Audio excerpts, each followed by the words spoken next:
Hello guys, in here today I'm proudly present you a battle against Lucas, an absolute monster of a player, so better pass in your seat battles guys, because you are going for a walk. So let's start. He's gonna start with his Mesprit. I'm gonna kinda predict the obvious Stealth Rock lead, so I'm thinking okay, perfect time for us both to put some rocks on the field. But no, he's a Reflect, which means he's a dual screener. And I'm gonna straight away switch to my Venusaur, predict the light screen. You know, when Reflect is coming, it's obvious that the light screen is coming as well. He's gonna T-Wave right there, playing with my head, and I was thinking he's got U-turn. Seeing the T-Wave and seeing that he didn't straight away use the Psychic really gives me question why.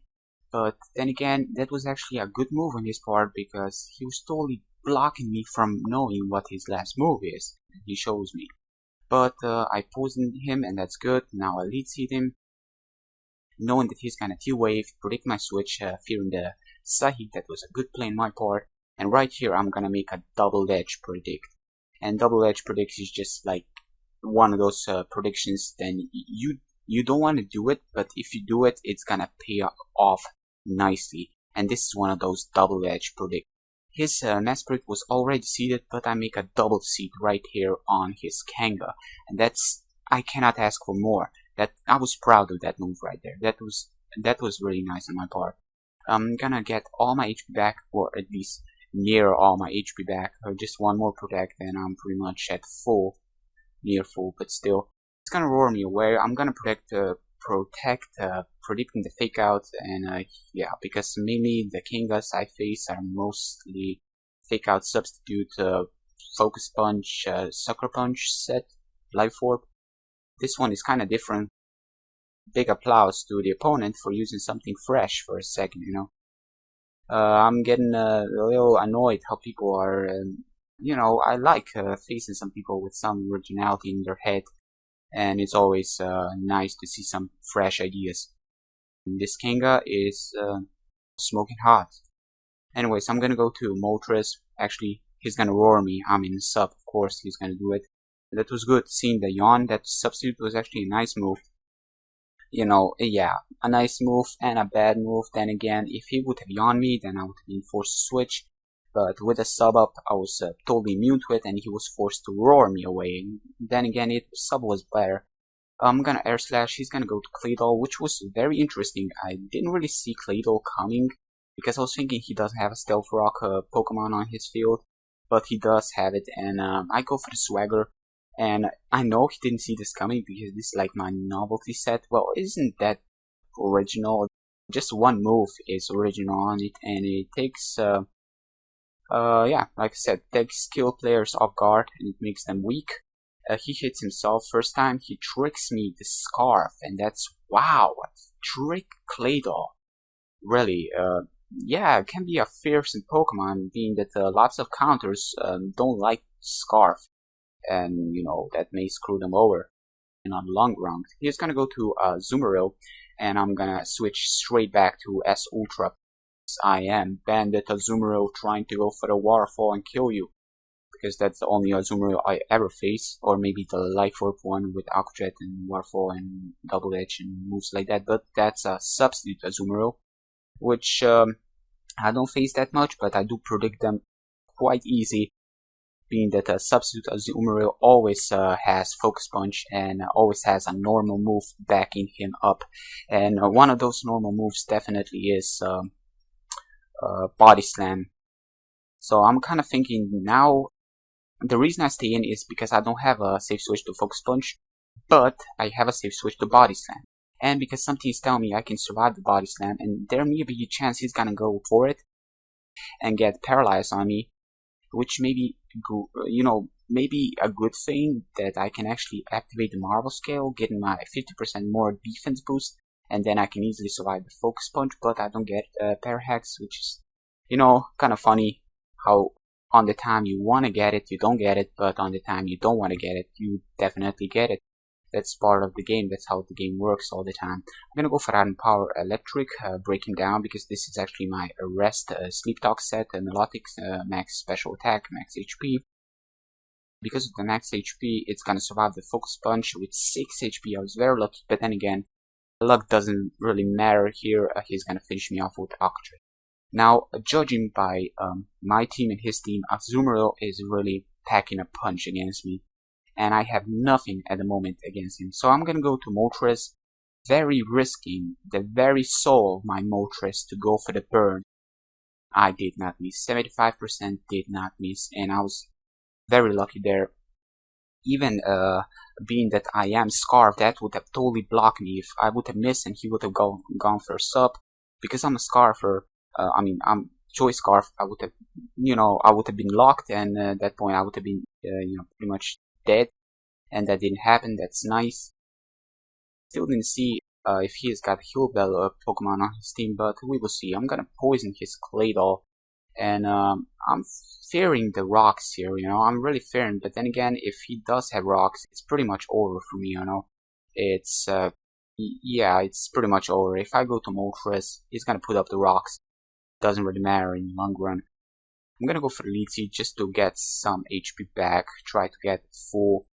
Then again, I didn't see his last move. Actually, I didn't see two of his moves. And, well, wait a minute. I did see Rapid Spin. Yeah, I did see two of his moves.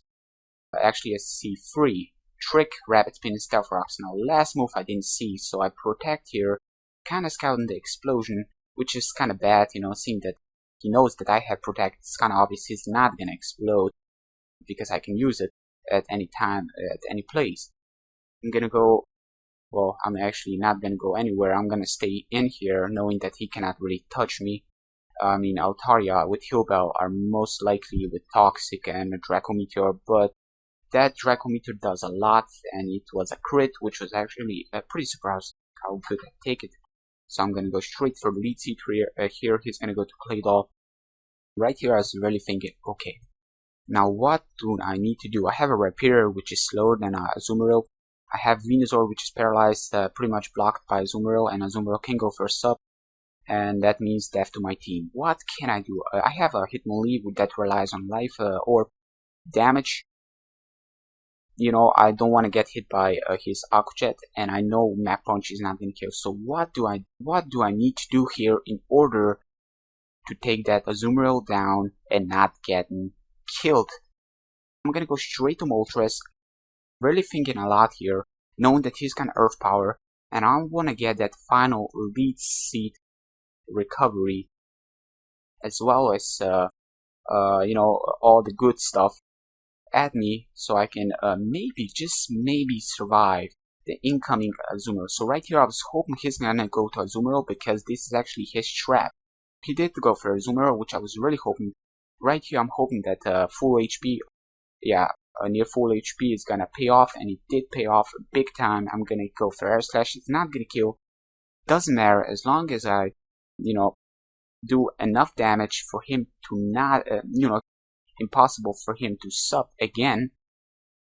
This is good. Now it's pretty much guaranteed that Mach Punch coming from Life Orb, Hitmonlee is gonna kill him. So I'm gonna go straight to Mr. Kickley. And right here I make yet another double edge predict. I'm gonna predict him to switch out, knowing that Mach Punch is coming. It's too obvious. Or Sucker Punch. Sucker Punch would have done nothing, and Mach Punch he resists. So I Stone Edge, predict the switch to Mesprit. Now a Sucker Punch, knowing he will not risk another Stone Edge going against him. So that works out perfectly. And yes, Sucker Punch for the kill. He's gonna go to his failure, which is so not true. Arcanine is so not a failure. That thing is so powerful. In the old days, I was always thinking that thing is actually a legendary Pokemon. I'm gonna go to Magnitude, because I'm thinking this thing can wall. I'm actually predicting the Extreme Speed Thunder Fang combination here.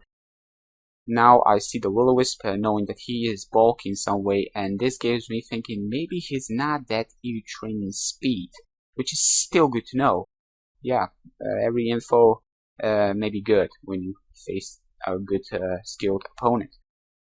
He's gonna keep on going for the Flamethrower, not knowing I have one nasty move on my moveset, which is gonna totally ruin his plan of taking my Rhyperior down. That's Rest. Seeing that he doesn't have Hiding Power, Grass, Ice, Ground, Water, or anything like that, that means Rhyperior can wall that thing for days. That's pretty good to know. I'm gonna get at least one Rest off, Now right here, he's gonna make a double-edge predict as well. Very, very nice move.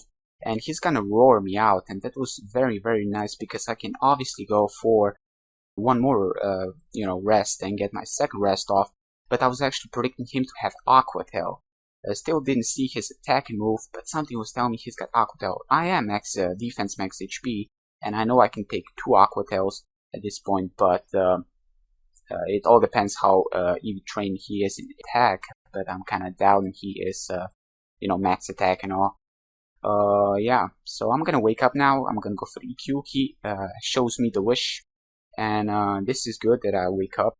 He cannot really go to a Azumarill and all that good stuff. Because, like I said, Azumarill is a big threat. He's gonna roar me into his worst nightmare. This was just going by the plan. I was very lucky because, Kangaskhan with Wish, and if he would have roared me back to Venusaur, he can easily go for another Wish and all the good stuff. Because I can get paralyzed and I can miss with Toxin on that jazz. But that didn't happen. I'm gonna go straight for a close combat, knowing that it's gonna do a big amount of damage to everything on his team, even Altaria, because of the obvious Stealth Rocks, damage switching in. This is pretty good. Thinking, okay, now I know he needs to be bulky or at least, max HP and maybe EV train special attack a little, so he needs to lack speed. And because I'm adamant, I was really risking here. EV training speed and attack, max attack. I am faster, so that's really good.